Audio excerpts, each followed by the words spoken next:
لو الواحد طول عمره شخصية طيبة وبتحب ترضي الناس، هل ممكن يتغير ولا لأ؟ طب يعمل إيه؟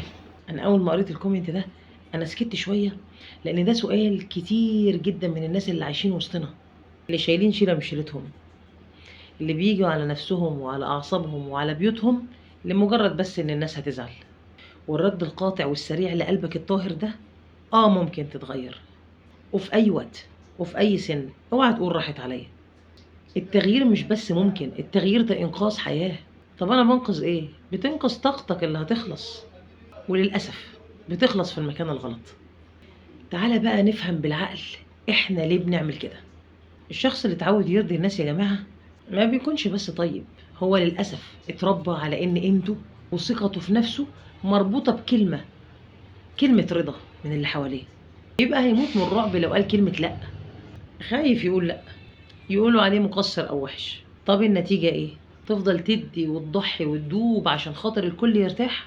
بتلف حوالين نفسك، وتلاقي اللي انت بتضحي عشانهم أول ناس بتسيبك ومحدش مقدر. ليه؟ عشان اتعودوا على كده، عشان اتعودوا ان انت دايما متاح، دايما مستباح. طب نعمل ايه عشان نتغير ومن غير ما نبقى ناس وحشة؟ اسمع مني الروشتة دي، عايزاك افصل بين طيبتك وضعفك. الطيبة صفة من صفات الجنة، بس الطيبة الحقيقية بتكون بكرامة، بعزة نفس. الشجاعة إن أنت تكون طيب وبتقدم الخير، بس بمزاجك وللشخص اللي يستاهل، مش خايف تزعل حد. اتدرب على كلمة لأ بالتدريج، مش لازم تصدم الناس فجأة. يعني إيه؟ يعني لما حد يقولك حاجة فوق طاقتك ما تقولش حاضر على طول، قول كده ورد عليه. هتأكد من ظروفي وارد عليك. أنا عايزة أقولك على حاجة، لما تبقى واضح وتبدأ تحط حدود واضحة، في ناس كتير جدا هتزعل وتتقمص، وعايزاك تفرح بزعلهم. عارف ليه؟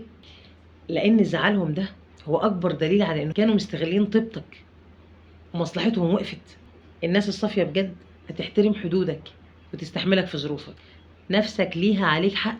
لو أنت مش مرتاح ومش قوي، مش هتعرف تسعد ولادك ولا بيتك ولا أي حد. قول للناس حاضر، قول للناس حاضر لما تكون قادر، وقول لأ بكل قوة وبكل أدب لما تكون تعبان ومش قادر. في الفيديوهات اللي جاية هنتعلم ازاي نربي ولادنا على قوة الشخصية وهم صغيرين، عشان لما يكبروا ما يتعبوش التعب اللي احنا تعبناه. قولي كده في التعليقات، مين فينا حاسس ان السكينة سرقاه وهو دايما بيجي على نفسه عشان يرضي غيره؟ ومين هياخد القرار ويبدأ يتغير من النهاردة؟ اشوفكم الفيديو الجاي وبكل بساطة.